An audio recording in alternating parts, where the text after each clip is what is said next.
Welcome back. So, after all our deep dives into William Paley's Horæ Paulinæ, we've finally made it to the end, his grand conclusion. This is where he takes all those little threads of evidence we've been looking at and weaves them into one single powerful argument. So, let's see how he sticks the landing. Okay, so let's start with the big problem. How on earth do you prove a story that's 2,000 years old is actually true? I mean, imagine you've got a history book and a bunch of letters from the same time. How do you know they aren't just clever forgeries written to back each other up? Well, this is the exact challenge Paley tackles with what I think is one of the most clever tests for historical truth ever thought up. And this is it, the capstone of his entire project. This is his final, cumulative case for the reality of the New Testament story. He spent the whole book laying out piece after piece of evidence, and now he's bringing it all together for the closing argument. At the very heart of his argument is this one brilliant test. He takes the book of Acts and he meticulously compares it to St. Paul's personal letters. But he's not just looking for the obvious stuff. He's digging for something way deeper. These subtle, unplanned, almost accidental connections that show these two documents fit together perfectly, but in a way that nobody could have possibly planned. And the key concept that makes this whole thing work is what he calls undesigned coincidences. Now, think of it this way. These aren't the big headline agreements. No, these are the little hidden connections, where some tiny, random detail in one document suddenly and completely unexpectedly explains a confusing phrase in the other. It's exactly the kind of thing a forger would never think to invent. So Paley basically frames this as the ultimate lie detector for ancient texts. He argues that this test of undesignedness, this quality of being unplanned, is the secret key. It's what lets us slice through all the noise and potential fraud to get to the authentic core of a true story. And this quote is his central claim. He's saying, look, a forger can fake the big stuff. They can copy the main plot points. But what they can't fake is that messy, complex, subtle harmony that reality just naturally creates between two independent accounts. That, he says, is the unique fingerprint of truth. And this is why the evidence is so strong. Because it's so subtle. I mean, think about it. An obvious coincidence, that could easily be faked. But a coincidence that's tiny, that you only find by following a winding, indirect path through two different documents, that is way harder to fake. For Paley, the more complex and indirect the connection, the less likely it's a fraud, and the more likely it's just, well, reality. But here's where it gets really interesting, because it doesn't stop there. Paley argues that once you prove the letters are authentic, you set off a chain reaction, a kind of historical domino effect that goes way beyond just the life of Paul.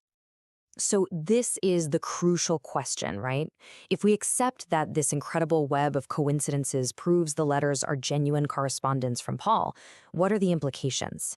If Paul's story is real, what else are we kind of forced to conclude is also real? Paley's logic basically follows three simple steps. First, the coincidences prove the letters are authentic. Okay. Second, those authentic letters show us that Paul is constantly interacting with the other apostles. You know, Peter, James, the whole crew in Jerusalem. His story isn't a solo act. It's completely woven into the bigger story. And because of that, third, if you accept Paul's story as real, you kind of have to accept the reality of all the people and events he's constantly talking about. And Paley puts it pretty bluntly here. He's arguing that you simply can't have it both ways. You can't pick and choose. The stories of Paul and the other apostles are so deeply tangled up that they have to either stand together or they have to fall together. Authenticate Paul's story, and you give a massive boost of credibility to the entire history. Now, if the letters are genuine, Paley says they do more than just confirm a few historical events. They give us something else, something really powerful. An intimate portrait of the man who wrote them. And this portrait, he argues, is its own form of evidence. First off, let's just look at his mind. Do these letters paint a picture of some wild-eyed, raving fanatic? Paley's answer is a hard no. He says they actually reveal a man of profound rationality, a calm moralist who has a sobriety of judgment that's incredibly practical and grounded. Second, look at what he actually did. His letters give us this brutal, first-hand account of the suffering he endured for what he believed. And this isn't some second-hand report. This is Paul, in his own words, just listing a lifetime of hardship.